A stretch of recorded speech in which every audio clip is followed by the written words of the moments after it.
ভাবা যায় উত্তরাতে এত সুন্দর সুন্দর বিগ সাইজের পিজা, আর পিজা খেতে কে না পছন্দ করে।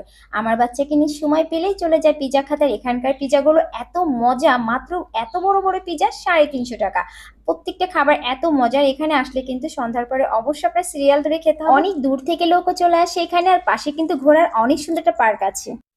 আসসালামু আলাইকুম, কেমন আছেন? আশা করি ভালোই আছেন। আলহামদুলিল্লাহ, আমিও ভালো আছি। আজকে বেরিয়ে পড়েছি ছেলেকে নিয়ে একটু ঘুরবো আর ছেলের পছন্দের কিছু খাবার খাবো।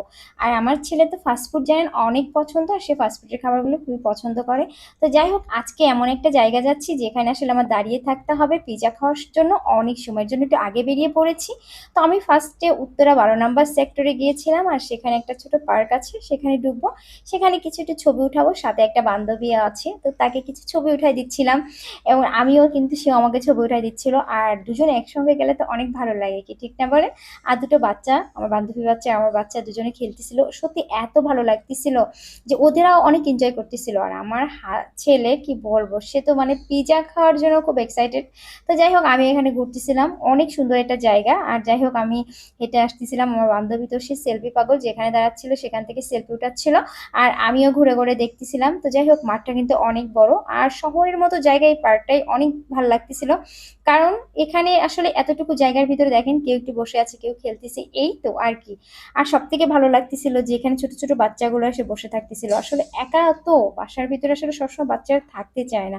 তো আমার বাচ্চা এখানে এসে এত এনজয় করতেছিল, মনে করতেছিল বাবা রে বাবা, ওরা যেন আসমানে চাঁদ পেয়েছে। তারপরেও বেশি সময় পার্কে থাকবে না, কারণ কি জানেন, পিজা খাবে পিজা। আমার ছেলে তো মাথা নষ্ট হয়ে গেছে, তাড়াতাড়ি চলেন তাড়াতাড়ি চলেন।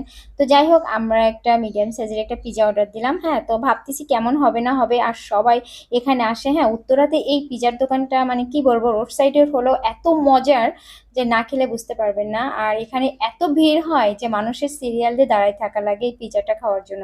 সন্ধ্যার পরে প্রচন্ড ভিড় হয়, আপনারা আসলে অবশ্যই একটু আগে আসার চেষ্টা করবেন।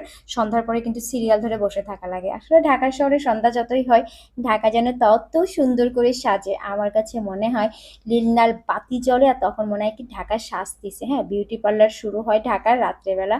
তো পিজাটা বানাচ্ছিল, আর আমার অনেক ভালো লাগতেছিল যে পিজাটা খাবো কেমন হবে না হবে। তো যাই হোক, আমরা যে সাইজে দিয়েছিলাম, পরে মনে হচ্ছিল ঠকে গেছি, একটু বড় সাইজে দিলে ভালো হতো। সবাই বড় বড় সাইজে নিচ্ছিল। যাই হোক, যাই নিয়েছি এখন তাই খেতে হবে। তো যাই হোক, এটা কিন্তু আমার বাচ্চাকে বলা যাবে না। আমি বলছি বাবা, এটা তো আমরা খেয়ে পারবো না, এটা তো আমরা বাবা কি বলবো, এত বড় পিজা খাওয়া যায়? এরকম করে বলতেছিলাম। আর সে বলতেছিল আরেকটা বিষয় আছে, এখানে কিন্তু অনেক সুন্দর সুন্দর মোমোও পাওয়া যায় এই দোকানটায়। ওয়েট ওয়েট, কি কি পাওয়া যায় সবকিছু দেখাবো। প্রত্যেকটা খাবার কিন্তু অনেক মজার পিজার জন্য। তো যাই হোক, কথা বলতে বলতে আমাদের পিজাটা তৈরি হয়ে গেছে। কালারটা দেখেন তো কেমন হয়েছে, অসাধারণ। হ্যাঁ, আর এত মজার।